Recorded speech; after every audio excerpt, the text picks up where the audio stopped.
Greetings, guys. David J. Coon with Qigong Awareness, author of Qigong for Beginners, Your Path to Greater Health and Vitality. Here, just have some time in between training and some healing sessions and different things that I'm doing.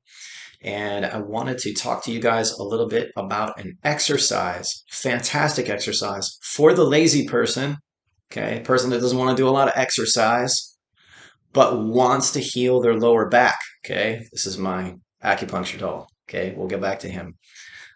So this is for those of you that want to heal your lower back and maybe you're a little bit lazy, so to speak. You don't want to do a lot of exercise. And I'm half kidding about that. I'm half kidding and I'm half serious. The exercise that I'm going to give you is literally going to be the quote unquote lazy person's exercise because it doesn't require a lot of physical activity. You can literally do it while lying in bed. That's right. You literally don't even have to get out of bed. And this is for bringing healing to the lower back. A lot of other things as well, and I'll talk to you a little bit about that, but I primarily want to focus on lower back pain, okay? Is it the only exercise that you ever are going to need to do? For some people, maybe, and for other people, probably not. But is it an exercise that you should have in your toolbox, in your repertoire of exercises and techniques and so on? Yes. And it is so freaking simple. And unfortunately, or that's just how it is. But you're not going to have your medical doctor teaching you about it. You're not going to have your physical therapist teaching you about it. For those of you that don't know, I was given a diagnosis when I was like 12, and then I was given the repeated diagnosis up until I was about 15. At 15 years old, they said you have severe scoliosis. Your spine's degenerating so rapidly by the time you're 30 years old, you're going to be crippled. By the time I was 25 years old, they said my spine looked like I was 85 years old. I was studying psychology. I got a degree. I was studying emergency medical technician training. I got a degree, certificate. I studied molecular cellular biology for 4 years. I was doing all of this pre-med stuff. I was studying Chinese medicine, traditional Chinese medicine, martial art, meditation, Qigong, this practice of Qigong, medical Qigong practices, breathing practices, yogic breathing practices, and so on, trying to heal my spine. Along the way, I discovered some secrets that a lot of people don't use in the way that I now incorporate them. I feel like it's my mission and purpose to help people to integrate some concepts and some science that is very, very important to help you heal yourself. So let's talk about it a little bit. How does it relate to lower back pain and what is the exercise? Okay. So first, just a little bit of background and then the exercise, okay? You need a little bit of background. So, this is an acupuncture doll. On the acupuncture doll, there are all these little different points all over the place, okay? Now, back many years ago, they pulled some bronze statues out of the ground and they had these points all over them, okay? For a long, long time, everybody around the world, other than maybe those in that area of China, thought that this was a bunch of voodoo, okay, and that these were literally voodoo dolls, all right?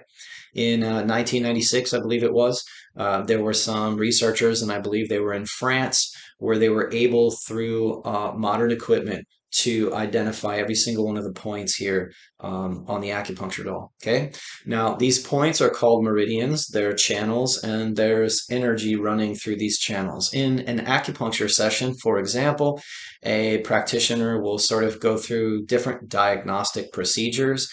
They might look at your tongue, they might look in your eyes, different things, check these different points, and then they'll take a fine needle, very thin needle, not like the one that you get, to draw blood, and they'll go around and they'll poke or prick some of these areas, right?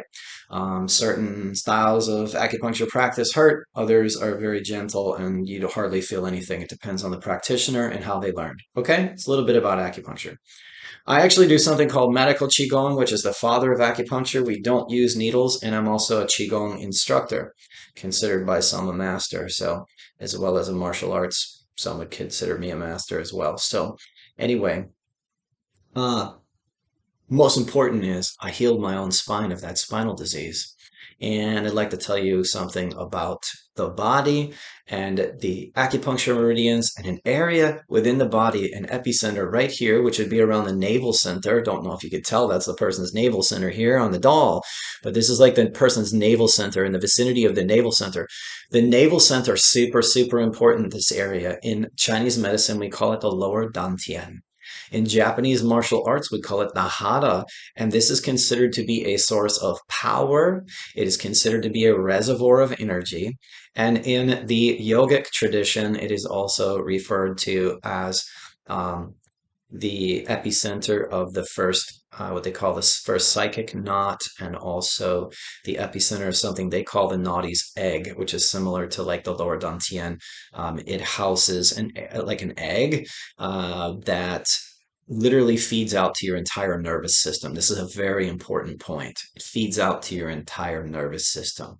Also feeds out to all of these different acupuncture meridians and channels that are running all over your body. Okay, what does this have to do with lower back pain? Well, first of all, if you look at the lower dantian and it's in the epicenter of the navel center, well, that should kind of tell you a little something. That's in the vicinity of the low back, isn't it? It sure is. It's just on the opposite side. So when people get low back pain, the low back pain is up in here. But what's more important on the level that it is this epicenter right here, again called lower dantian in Chinese medicine. All right. So this particular area is associated with your entire nervous system. It's also associated with all of these different acupuncture meridians, some more than others. I won't get into all the details of that right now, but um, most important also is that the lower dantian is associated with these organs that sit right back here in your lower back, just starting to come up into mid back, called your kidneys. Here comes a very important point. Are you ready? Listening? Take a deep breath. Oh, maybe that was for me, maybe it was for you. But so it's important to breathe. But your lower dantian is associated with the organs of the kidneys. So if you're experiencing lower back pain, it's not just because maybe you bent over and picked something up. It's oftentimes because of stress. It's oftentimes because of fatigue related conditions as well as stress related conditions, which are related to what? The kidneys. All right. That's enough information for today on that subject. Would you like an exercise? Here it is. The exercise is this. It's very simple, but very profound. Don't underestimate it. And please go try it and then give me some feedback on your experience of the exercise. So here's what it is. Let's pretend this is my body. It's going to be the easiest way to show it, although these are pretty big hands if this was my body, right? So, but my hand, let's just pretend this finger right here is my hand. This fingertip is my whole hand, okay? I just want to take my two hands and I want to place them right on the outside of the navel center. This does not have to be exact. It's just comfortably where your hand sits, okay? So it doesn't have to be exact. But you're going to lay both your hands here. The navel center will probably sit right there in between the two hands, and your hands will just lay there, whatever is comfortable. All right? Now, look, you do not even have to get out of bed in doing this exercise, okay? You lay your hands there, and that's all you literally have to do, and then continue to just bring awareness there. I recommend to start this exercise for 20 full minutes. That means you lay in bed, you can set the alarm for the next day, be lazy, so to speak, get out of the bed 20 minutes later. But while you're laying there for 20 minutes, I want you to lay your hands there and I want you to see what begins to happen. This is a very basic and a very beginning exercise to teach you about the power of Qigong and the power of the Qi and the energy that lives inside of your body. In this epicenter, this is where it all begins, called lower dantian. In Japanese martial arts, again, we call it the hara. In yogic terms, the Nadi's egg lives here. Very important place. In meditation, very important place. In martial art, very important place. In Qigong. And if you want to heal your lower back, you need to bring some healing to the kidneys and you need to bring some healing to the lower gut. Lay your hands there 20 minutes. Can you do it before you go to sleep at night? Absolutely. Does it matter? Is there one better? Is it better to do it in the morning or better to do it at night? No, do it both times. Watch what happens to the discomfort and the pain in your lower back. I promise you, over a period of time. Do it for, say, 7 days, if it even takes that long.